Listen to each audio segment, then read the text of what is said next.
I sat down with Gelfond in the new cinema and asked if he's confident about the demand for IMAX in Australia. That's an understatement, Ross. The numbers are spectacular. Since it opened 2 weeks ago, it's the #1 IMAX theater in the world over that period of time. And remember, we have over 1,700 theaters in 90 countries. There's an enormous demand here. And when I landed here, when I said I was with IMAX, it was incredible. I've never gotten a reaction like that anywhere else in the world. People really are craving it. Okay, so it's about the content, and what you've got is more movie makers now prepared to shoot in the IMAX format to get them into these cinemas.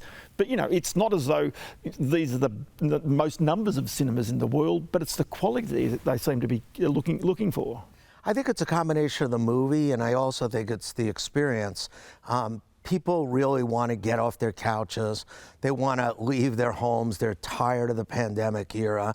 I think maybe they're tired of their families and watching, doing everything on the couch. And it's really a global trend where our numbers for IMAX, our market share in North America is up 50% since pre-pandemic. And our market share globally is up 40% since pre-pandemic. And yes, it has a lot to do with the movies, but I think it also has a lot to do with people wanting something special. I mean, I don't care how much money you have, you can't get this in your house. You certainly can't get it in your house, but it's to be fair that the at-home entertainment experience is much better than it's ever been. And yet, notwithstanding that, the people are still prepared to get up and have an outside experience. Yeah, I think they're different. I think they could exist side by side. I think the in-home entertainment experience for episodic TV, the streaming, I think that all really works. But I think when it comes to movies and when it comes to special effects and when it comes to sound, but maybe the most important thing is the communal nature of it. I think for a big spectacle kind of thing, people want to see it not only with their friends but strangers. So when there's a big movie, I think they want to laugh together, they want to cry together, they want to clap together, and I think they really miss that. And I think people miss that whole cultural implication. During the pandemic, a lot of predictors said, oh, movies are never going to come back, and I was sort of proselytizing that, back in Pompeii there were theaters, right? In Shakespeare's time, there were theaters. I didn't think like a virus for a few months was going to change the human race that much. And I think it's proven to be true. People really want to be with other people and they want to experience things that they can't do at home. Okay, so IMAX has 2 cinemas now in Australia, one in Sydney, one in Melbourne. What sort of population base do you need to justify the investment in a cinema of this scale? So, well, this scale is really unique. Let's be clear. This is one of the biggest screens in the world. This is a really special project. But usually we have we divide a country into zones and we divide them up, and it's not that scientific because obviously some zones a river runs through the middle or a mountain range or whatever. But we think that Australia could have 40 theaters. Hang on, 40? You've got 2 now. 40. Yeah, it's driving me crazy, Ross. I don't understand it. In Ecuador we have 9. In Australia, we have 2. In London, we have 50. In Japan, we have 40. One of the reasons I came here is not only to open this theater, which I'm incredibly excited about, but I'm going to meet with some Australian exhibitors and say, what's wrong with you guys? I mean, don't they like money here in Australia?